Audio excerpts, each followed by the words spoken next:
இளையராஜா அவர்கள் வந்து 1000ங்கிறதெல்லாம் ரொம்ப பீனட் மாதிரி அவருக்கு. அவர் இன்னும் வந்து அவர் இன்றைக்கி சொல்கிறார், அந்த ஹார்மோனியத்துலேருந்து இன்னொரு நிறைய சாங் இதில் நான் புதஞ்சு கிடக்கு, அது தோன்றதுக்குள்ளே நான் போயிடுவேணுன்றார்.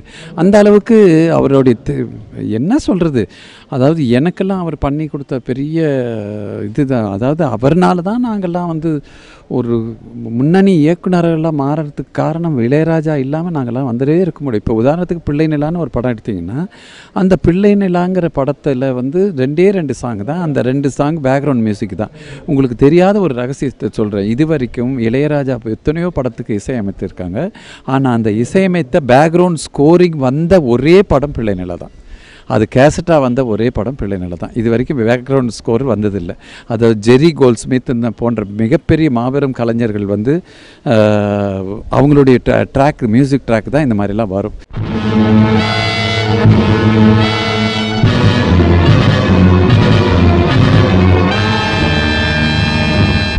பிள்ளை நிலா படம் வந்து ட்ராக் வந்து வந்தது வந்து அது ஒரு பெரிய இது இல்லை, என்னுடைய மியூசிக் அதுதான் எனக்கு லைஃப்பில் turning point of the film இருந்தது. ஒரே நைட்டில் இன்றைக்கி எல்லாம் சொல்கிறாங்க ஒரே நைட்டில் எங்கேயோ போகிறாங்கன்னு, ஒரே நைட்டில் நிஜப்பூர்வமான உண்மை எங்கேயோ போயிட்டேன் நான். எந்த இடத்துலையோ என்னை கொண்டு போய் நிறுத்திட்டாங்க. எனக்கு பயம் வந்துருச்சு, ஷிவர் வந்துருச்சு. அந்த அளவுக்கு இளையராஜாவோட இசை, அந்த அஃப்கோர்ஸ் நம்ம எனக்கு மேக்கிங்காக பெரிய டெக்னீஷியனாக போற்றப்படுற அளவுக்கு பாராட்டு பெற்ற ஒரே படம் அது. கலைமணியோட கதை இது, அதில் மிக முக்கிய பங்கு இருந்துச்சு. ராஜா மகள் ரோஜா மகள். இளையராஜாவோட பாடல்கள் எத்தனையோ பாடல்கள் இருந்தாலும் என் படத்தில் நிறையா போட்டிருக்காரு. என் படத்தில் இருக்கிற பாட்டு ஒன்று சொல்கிறேன், மனதில் ஒரே ஒரு பூ பூத்தது. பார்த்திங்கன்னா அது வந்து ரொம்ப அழகாக இருக்கும். நீங்கள் ஒத்தி ஒரு சொல்கிறது வந்து ஒரு ஆம்பளைக்கு சொல்லக்கூடிய கருத்துக்கள் எல்லாம் நிறையா இருக்கும். அதில் இது வந்தேன்னா எனக்கு ரொம்ப காலத்துலேயும் வந்து ரொம்ப பிடிச்ச படம் சுந்தரராஜனோட படத்தில் அழகு மலர் ஆடன்னு ஒரு பாட்டு, அது வந்து ரொம்ப பிடிக்கும் எனக்கு இளையராஜாவுக்கு பிறகு.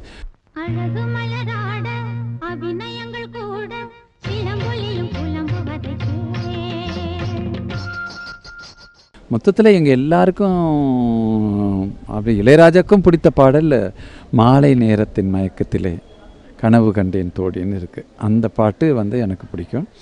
அப்புறம் எங்களுடைய வந்து எனக்கு வந்து நான் பிரியப்பட்டு கேட்டு வாங்கின ஒரு பாட்டு, அதாவது எப்படின்னா எம்எஸ் விஸ்வநாதன் அவர்கள் ஒரு படத்தில் போட்டிருந்தார், காலமகள் கந்திரப்பாய் சின்னையா நீ கவலைப்பட்டு கண்ணி விட்டு என்னையான்னு ஒரு பாட்டு இருந்தது.